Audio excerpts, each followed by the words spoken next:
All right, folks, if you're just coming in, we're starting late once again. There's a trend here. I take full responsibility. The preacher didn't go long this morning, though. We were done at 9:44. So, all right, if you're just coming in, if a few of you towards the back wouldn't mind closing those doors, and there is a handout in the back if you'd like it for today. We're going to go week 2 on the biblical role of civil government.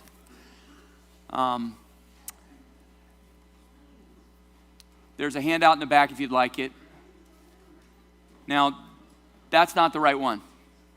Sorry. That's the bibliography that probably I should put away. That was from week 1. Sorry, Fred. It's a half-sheet handout. Looks like this. Looks like this.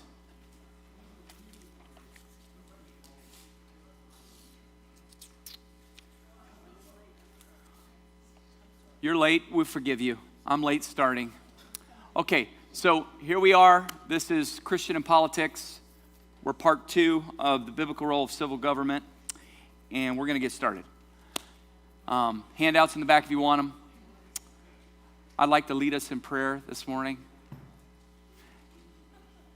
Actually, I'm going to defer. Would you mind, Chris, leading us in prayer this morning? Awesome, thank you. Do you have any prayer requests that Chris could take to the Lord for us this morning? Any at all?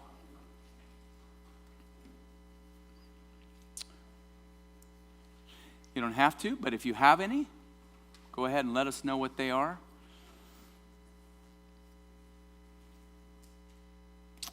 Okay, doesn't look like we have any specific ones, so if you'll just lead us to the throne. Thank you, Chris.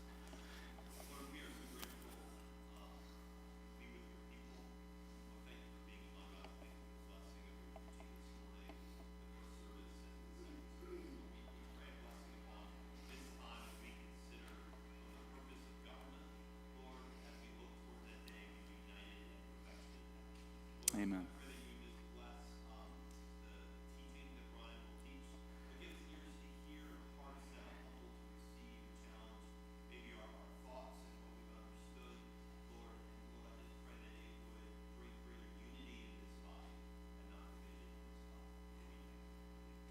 Amen. Next week, let me just tell you where I'm hoping we're going to go over the next 3 weeks. We do have that syllabus, and sometimes syllabus are very fluid, okay? But what I'd like to do is next week we'll start with just a mini flyover. This will set us up for it. A mini flyover of civics, just how we got to have the different choices that are available, and why many of us think that the one that we're presently with is the best among many. And then I would like for us to take these biblical principles that we have evaluated and how shall I say it? Use them as a sieve to critique both of our major parties, okay? Now that may sound extremely dangerous, but I do think as believers we can highlight some things in both their platforms. We can highlight things that we say, okay, this tags with the biblical principles of government that we've seen together. This one doesn't. This doesn't conflict. This does conflict. I'm really hoping that one of the things that we'll take away from this time together is being able to not only evaluate parties, but evaluate policies, to understand that sometimes they may not be either side of the aisle. There may be some things on the other side of the aisle that you say, you know what, this actually establishes a better or supports better a biblical principle for governance than the other, okay? So that's where we're going to go. And then we will finish up with a couple more lessons, and you will be able to determine whether you want to take the second part of this class, which is going to deal with issues. Speaking of issues, I just want to remind you of the value, I believe, for us as God's people to have these biblical principles of civil government working through our minds. I just want to list a variety, this is not exhaustive, of issues where we ought to be bringing a thoroughly scriptural mind to the conversation. Here they are. So one would be the protection of life. What is our view on abortion, euthanasia, capital punishment, self-defense, and ownership of guns? You say, I already have my positions on there, but have you thoroughly allowed them to square with what you know about the Scriptures? Chapter 7 is a list that I'm reading here from the book that I have recommended for you. It's a large book, but I would love for you to purchase it if you really want to know more, from Wayne Grudem. And he deals with some topics on marriage and how we should think through that. What about the biblical teaching? What about incest, adultery, homosexuality, prohibited? What about biblical ethics? What about polygamy? What about divorce? Civil government should define marriage for all citizens or not? What about pornography? What about specific laws and policies related to marriage? He includes some really helpful stuff on that, in my opinion. Here's some other issues. What about private property? What do the Scriptures help us lead us to positions on that? Economic development, the money supply. What about taxes and Social Security system and health care? What is the best cure for a recession? What about the environment? What's the biblical teaching there? The current state of the earth's resources, energy resources, and energy uses. What about national defense? Biblical teaching on pacifism versus just war. What about foreign policy? What should we think about the United Nations or foreign aid or Israel or immigration? These are two hot topics, those last two, or even right now. What about freedom of speech? What's the biblical teaching? What about that compared to our Constitution? Restrictions on freedom of speech, campaign finance reform. Some of these things you may say, I don't even want to think about those, but they are things to consider. Freedom of religion. What about the biblical and constitutional background of that? Religious expression in the public square, faith-based programs, political advocacy by churches and their tax-exempt status. And then concluding, what about special groups, earmarks, affirmative action, gender-based quotas, farm subsidies, tariffs? I was even listening yesterday by one of the politicians that was just on the radio speaking about some restrictions on exporting natural gas and why that is not good for the economy and good for the flourishing, and how it was better in its emissions percentage-wise than other fossil fuels. And I was thinking, okay, so if you were just trying to take a biblical grid to think through that, how would you think through your position on importing natural gas? Okay, I don't know if you've ever thought about it. I can't say that I'd ever thought about it much before I heard him on the radio, but I was like, we should be able to think through these issues and say, okay, where does this fit in my overall biblical worldview? And that's what I want to park on today. But I want to remind you that I would suggest to you that Genesis 9, 5 to 6, as we looked at it last week, would be a good pair of goggles to evaluate civil government.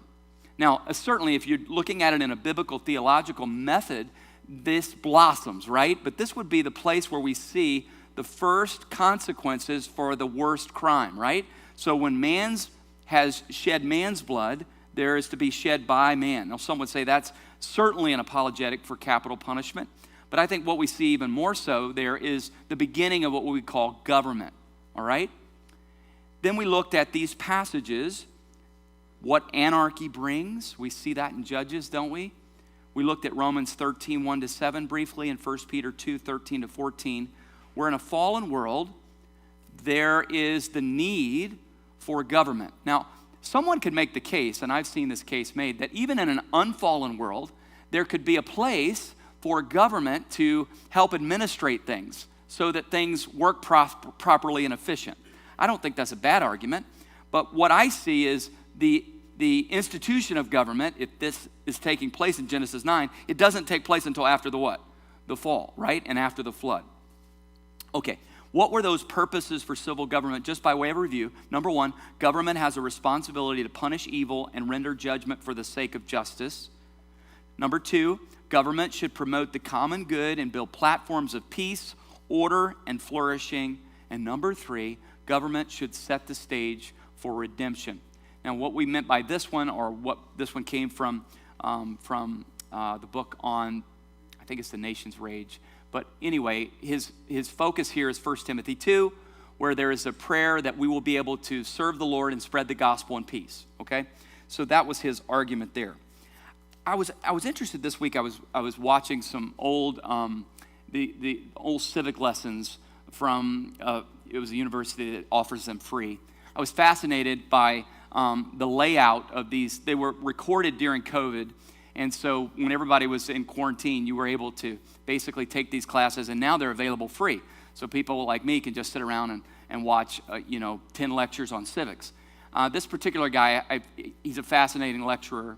But it was interesting as he started his lecture, he was giving it on American civics, but he starts with, how did this all start? So I was like, okay, he's going to give away his worldview right away. How did we get to the place where we have these various options for states and for governance?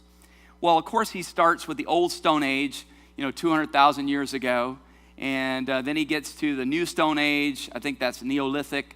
He gets to the Bronze stage, the Iron stage, and he keeps working through. And he says, about 6,000 years ago is where we start seeing that there's people that are actually able to put together languages and build things. So now they've developed. So I'm like, if you just started in Genesis, it would have been so much simpler, right? But what I was fascinated, not only in his secular version of human history, but also at one point he said, we have to pull back here and say that there's been this debate about what kind of governance will bring about human flourishing, so he uses those words, and help alleviate human suffering. So what kind of government setup, what kind of civil government plan will lend itself to those two benefits? I was like, wow, you are actually quoting what we saw as principles for a human government in the scriptures. And he didn't even know he was, I don't think. But then he later on said this. He said, there was a real debate. Now, this debate came much later after various governments have been tried. Certainly anarchy has, oligarchy or monarchy. But he said there was this big debate, and he talks about two schools of thought. Now, one of these guys lived 100 years later than the other one. But he talks about Thomas Hobbes, who was an English philosopher, lived from 1588 to 1679. But he talks about the Hobbes theory of the human nature. Hobbes' theory of the human nature, if you read much about it, is humans have a proclivity towards badness. Now, he's not a believer, as I understood him. He was a humanist, but he said they have a proclivity toward badness. If you leave them alone, it's not society, it's not their nurturing, there's their nature. Something there just tends toward badness. So you need to have a government that's going to take care of these tendencies, these proclivities. Well, then you have, 100 years later, Jean-Jacques Rousseau. I'm not saying it properly, as a Southerner tries to pronounce this French philosopher. But from 1712 to 1778, his view was actually humans are by nature good. And the reason why we have so many problems is because of society. So society's influence on humans makes them do bad things. So we need less government, not more government. Now, some of you say, I like a small government. I'm not talking about necessarily that. What he's saying is there doesn't need to be laws and policies and restrictions because humankind is by nature good, not bad. Now, he later became a contributor to what was known as the French Revolution, and you may know some of the ideology that came out of that. What was fascinating to me as I listened to this lecture, I think it was lecture 2 or 3, the professor said, what has human history been, which one of these guys' philosophy has human history put its stamp on and said, this person was more right than this person? And he said it. He said, absolutely, it's Hobbes. He said, you try having no government, no restrictions, no curtailing of the proclivities of human nature to hurt one another and do bad things to one another. What happens is you end up with anarchy. He used the word. So I think this really reminds us that God's common grace to individuals, and again, I don't know anything about this professor, so I can't speak of his knowing God. He certainly did not reference anything biblical, but he was landing on some conclusions that I think we would say as believers, these are foundational. It's the reason why we view our world and our nation and our politics the way that we do. So besides having a few principles of civil government, I think it's really important for us to say, what is our worldview? How is it shaped? And that will help us when we're discerning party affiliation, when we're discerning policies, when we're discerning candidates, when we're discerning how can I be involved in this government, what is God calling me to do, how can I use my voice and my vote. I really think this is going to be another set of tools in our toolbox. At least I'm hoping it will be. So here we go. Principles for civil government placed within biblical worldview. These are not unfamiliar, but some of them may have not been connected to our politics. I'm just again going to say, I have found in my own life that sometimes I can have a worldview that's not used as a sieve in certain areas of my life. Sometimes that's volitional. I choose not to use my biblical worldview now because it may not be what I want to do or what I think or what I want to be part of. But I want to encourage us as Christians that this always should be the way that we think through things. So number one, this is a very basic one. God created everything. Can you say it with me? God created everything. So what does that mean? That means God created everything. So he is in charge. And because he's in charge, we should immediately realize that Genesis 1:1 makes no apologetic for the existence of God. It just says in the beginning, God created. He's there. He's created everything. And with that in mind, the most fundamental fact about our worldview and about the universe is actually concealed from our children in public education today. Now, I'm not here to just dump on public education, but I do want you to see that we have a generation that is being raised, and the most fundamental part of our worldview, that God created us. We didn't create ourselves. We didn't evolve. We weren't an accident. There was intentionality here, and we were made by our Creator, is hidden and concealed from the vast population today. Now, with that in mind, I want us to go to number 2, which is very basic again. The one true God reveals himself and his moral standards clearly in the Bible. Again, we're talking really 101 stuff, right? Nobody's going, wow, I didn't know that, probably. But he reveals to us in the scriptures his moral will. Now, again, we're not going back on what we said, that now we should have a religion that's compelled by the masses, and that any state or country or nation should be compelled to be one faith. What we are saying, though, is the Creator God has set forth his moral rules and his absolute rules for how we're supposed to interact, how we're supposed to live, and how we're supposed to flourish. Now, with that in mind, I want to ask us this: how biblical are we? It's a good question for all of us to ask. I think a couple weeks ago when we were working through Ephesians 2, one of the things I challenged us all to ask ourselves is, when we're going through a decision making, do we think through the scriptures? Do you have some type of Rolodex where you're going, okay, is there anything in the Pentateuch, those first 5 books of the Bible, that I can really, Lord, apply to this decision making? What do I know about the history books? What do I know about the poetry and the wisdom books? And when I come to the Gospels, and what I know about in the epistles and the letters, and maybe there's something in Revelation as well that's going to apply to this exact situation. Are we able to think through the Bible even chronologically like that, or like it's laid out for us in the scriptures? But one thing we need to be very careful of is to realize that these moral rules are absolute, and they're absolute because the absolute Creator has given them. And Romans 10:17 says, faith comes by hearing, and hearing by the word of God. So let's just be reminded of this. The entire universe is accountable to one true God and one moral standard. What we find in the scriptures is that murder is always wrong. And because murder is always wrong, that's going to cause us to say, all right, what about our view on certain laws or policies that happen in our country? Now, I mentioned right off that 2 issues that we're going to have to weigh are abortion, euthanasia, maybe we could add to a third, capital punishment. What is our view? So we say, God says no murder, no homicide, no intentional homicide. So what are we going to do with that passage, with that moral absolute in our understanding of the laws and policies of our land? The scriptures tell us that homosexual behavior is sinful. It's a moral standard. What about laws that are enacted that change the definition of marriage? Now, some of this, the water's under the bridge. I'm just bringing these to your attention because these are the kinds of things we need to be saying, okay, what is God's absolute standard that now helps me understand where I'm going to be on this policy or this position or this law? Okay? Number 3, the original creation was very good. All God's people said, yes, okay. Now, the very good actually didn't come till you ladies came along.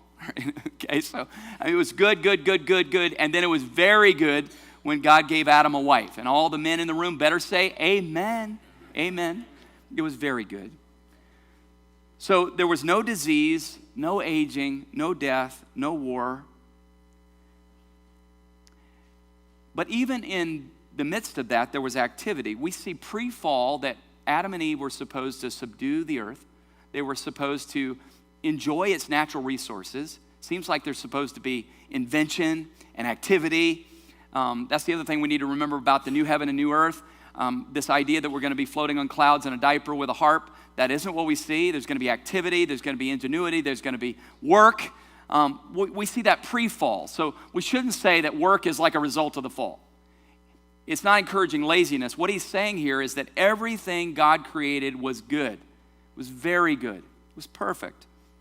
Now, with that in mind, because Adam and Eve sinned, there is now moral evil, sin in the heart of every human being. I know these are stating the obvious, and we've sometimes gone through our worldview in 4 words. We've got creation, fall, redemption, and new creation. But I want to remind us that this is actually where these 2 schools of thoughts, Hobbes or Rousseau, divide. Where would we land? Well, I don't want to say, hey, let's be on Hobbes' team. Everybody get a Hobbes shirt. No, I think what we need to say is, okay, what do the scriptures say? And how do the scriptures explain to us everything that we're seeing in our world today? That's what a worldview does, right? It helps you get orientation. You may remember this. John F. Kennedy Jr., when he perished in that plane crash off of Martha's Vineyard, my understanding is that Kennedy had he had his license, obviously, to fly, but he did not have his instrument license. Again, I don't know exactly what I'm talking about, so I'm probably using the wrong words, but he hadn't gotten his license for his instrument readings. So with a lot of fog, he was actually advised, this is probably not best for you to do, it's not the wisest, but he went ahead and flew.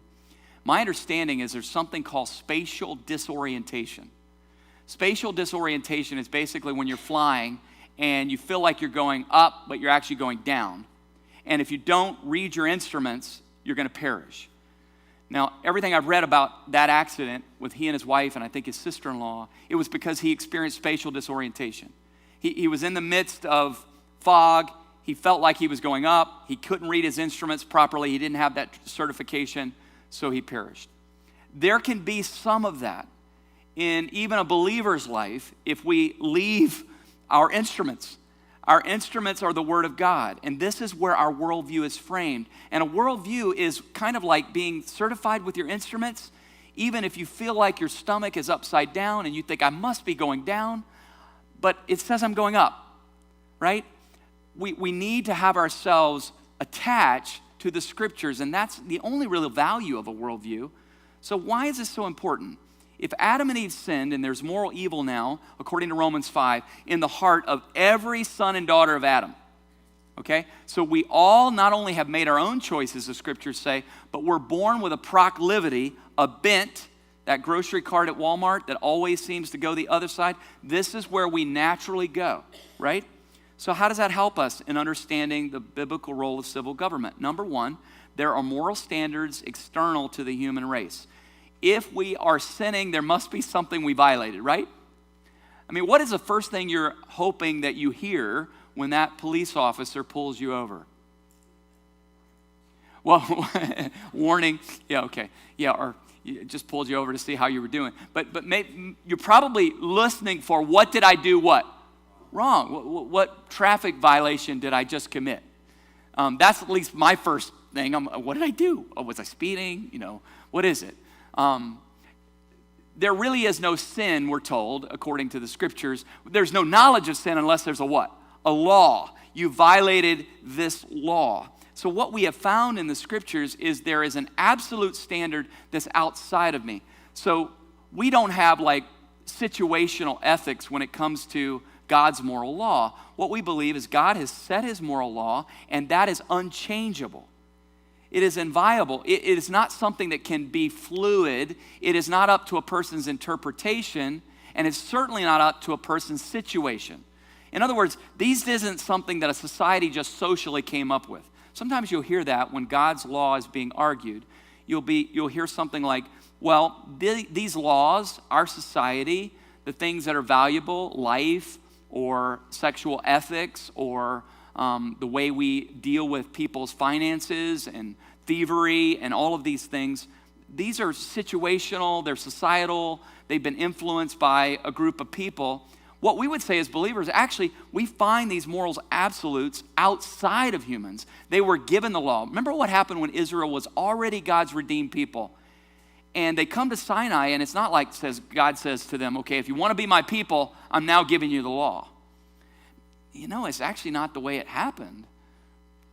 We may not see the Old Testament law as a gift, but that's actually the way it is in narration, that God's people are redeemed from Egypt, and his covenant people are given the law as a gift from God. So back to our purposes of government. Do we believe that God's law has been given to us outside of us, and it is for the betterment and the flourishing of human nature and to alleviate suffering and to punish wrongdoers? Well, actually, we see that lived out, and our worldview speaks to that. I just mentioned, by way of illustration, what if you got pulled over by a police? I want to say to you, in the last month and 2 days, I've been pulled over 3 times by a police officer. I'm not proud of that fact. The only thing I would say that I'm kind of thankful for. I'm thankful for because one time I was in clear violation of a law. I justly deserved the penalty. I got a penalty. I got a large penalty, and I deserved it. The other 2 times, the police officers on 2 occasions pulled me over to tell me that I had a light out that was going to be for the detriment of other people driving at night because they couldn't see that light because it was out. The first one I got pulled over but for a rolling stop, that I've come to that stop sign so often, I never see anybody. And that occasion, I just kind of rolled through. And then I saw that, you know how your heart, just drops when you see those lights in the rearview mirror? The officer couldn't have been any kinder. He couldn't have been any nicer unless he hadn't given me a warning, like Craig said. But I justly deserved my due, right? The other times that I got pulled over, I was like, you know what? I didn't tell the officer this. Maybe I should have. I did say I appreciate it. I could have said, what you're doing is you're protecting all the other vehicle operators by telling me that I have 2 light bulbs out. And you're doing what you're supposed to be doing. You're enacting your laws so that other drivers are safe, right? I use that illustration because it's in my mind as I thought about these principles for civil government. Secondly, human nature is not basically good. So because we know that Adam and Eve's sin has now trickled down into the sin nature, trickle down is not the best theological term, it is now in our genes, okay? It's part of us. Then this is going to affect our view of government. We must see in the scriptures that there's always human responsibility. Now, even though Adam blamed Eve blamed the snake, blamed Satan, ultimately, God held each of them what? Accountable for their actions. And finally, we notice because there is a sin nature and because moral evil exists in the heart of every human being, there are some violent acts that are over the top, right? How shall we say it? Some sins we could almost categorize as domestic violations, right? So I don't think any of you are going, oh no, he's not qualified to be our pastor anymore because he had a rolling stop. I hope you don't. I think there are certain things. However, if you knew that I had committed an outrageous crime of rape or murder or thievery or something, you would say, wait, you just broke a clear law of God's holy 10 commandments. I mean, these are clearly violations of that. I think you would have a different view. We understand that all of us are sinners, but there are people who are mass murderers or terrorists, or we've got Adolf Hitler, and we've got other examples of this where the violence and the wickedness are such at a different level. They're like extreme sinful, right? We understand that exists. Why does it exist? Well, it exists because actually we are not as sinful as we could be, and because God's common grace has kept us from actually being as wicked as we really are. We're all depraved, but we're not as wicked as we could be. But we understand that there are some people that are as wicked as they could be, right? We watch documentaries about them. You have a Netflix series on these people. You're like, that is some kind of extreme evil. Knowing that that exists means that we need to have laws and policies and civil government that's going to stop that kind of outrageous evil impacting its citizens, right? So again, I'm trying to take my worldview and say, okay, now how do I park that on our view of government? Last two, and then we want to have a little discussion here. Because Adam and Eve sinned, God placed a curse on the entire natural world. How is this important? Well, all the stuff, I was just listening to the news the other day, and that can get you really fired up, right? But I was listening to the news, and I was just listening to the different categories. I was like, okay, this one's a problem of the fall. This is a problem of the fall. This is a problem of the fall. This is a problem of the fall. And this is a problem of the fall. Even the way you're reporting that's a problem of the fall, right? So you can start saying, okay, well, all of this is being tainted. But just take a minute to say, hey, not only were Adam and Eve cursed because of the fall, but we're told that the actual planet experienced a curse. Now, I don't understand what all that means. I don't understand how much more beautiful and exquisite the new heaven and new earth are going to be when that curse is removed. I mean, because I think we live on a beautiful planet now, yes? I mean, it's a beautiful place. It just gives glory to the Creator. But we live in a fallen world. We live in a cursed world. In Romans 8, we're told that even the rocks and the trees and the creation, they're groaning not only because they're excited about the day that we will be revealed as the true sons and daughters of God, but they understand that the curse that's been on them since the fall will be removed. Now, why does that help us with our biblical worldview? It helps us in all sorts of ways. The current state of our natural world, it's kind of used poetically in Genesis 3, that the thorns and thistles. But thorns and thistles reflect all kinds of stuff. It's a poetic image that talks about the dangerous and difficult world that we live in. We live in a world with hurricanes, poisonous snakes. We have flood walls and levees that we have to put up. We have heating in our homes and air conditioning in our homes, and something tells me we didn't need those prior to the fall. We probably lived in a perfect atmosphere. We have bug spray. I mean, guys, come on, we have bug spray. But you think about all of the things in our world that really speak to its fallenness. Why does this help us with civil government? If we didn't live in a fallen world where all of these dangerous things can happen, we're not even talking about bad people doing bad things. But if we didn't have like is it FEMA? If we didn't have like an organization that when a big storm has been predicted and they are able to bring resources to help encourage, I'm not saying that all of these programs are always done the way they should be done, but you understand why they're there. So I don't have to argue about them being there necessarily, because I understand in a fallen world, we need that kind of security blanket, that safety net in order to help human suffering. And finally, God wants human beings to develop the earth's resources and use them wisely and joyfully. So we go back to the original thing. What did he say? Have dominion on the earth. Now, what does that mean? It certainly doesn't mean to abuse the earth. I've heard some Christians talk about caring for the environment as though that's somehow a liberal, ungodly thing to do. But I mean, if you were Adam and Eve and you received this cultural mandate to produce and also to use the natural resources that are on the planet, I don't think we can square that with abusing the planet. So what we have to ask ourselves is, what does that mean? There's certainly a balance here. What we find in the scriptures is there's this anticipation that the resources will be developed. And when we see an automobile, we see a computer, we see all of these opportunities that creativity has invented, I hope we give glory to the Lord. So when you're enjoying, and some of you are distracted right now by that thing called a smartphone. You're not listening to me, but now you just did because I called you out. But no, I didn't mean that mean, unless you needed to hear that. But that smartphone is all because God gave a cultural mandate to his people. And even those that don't even acknowledge or love the Lord have mined the resources that are on this planet, even in a fallen world, and they've developed these things for our good.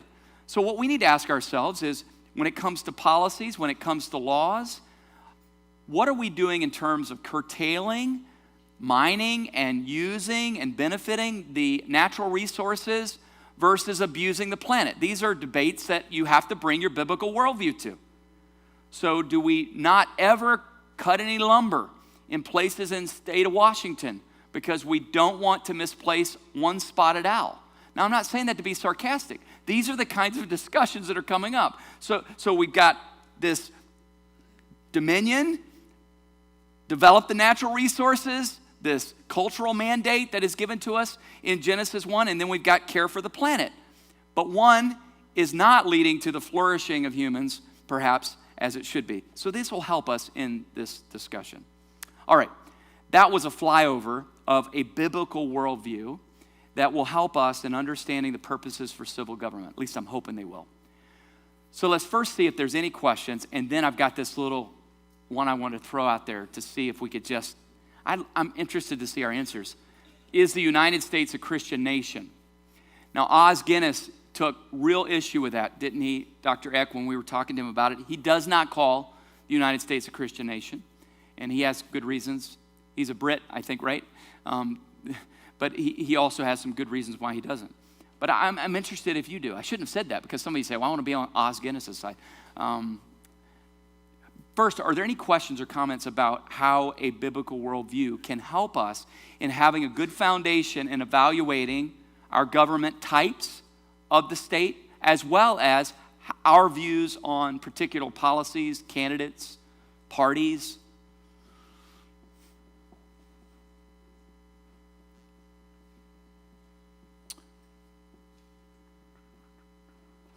Okay, Byron.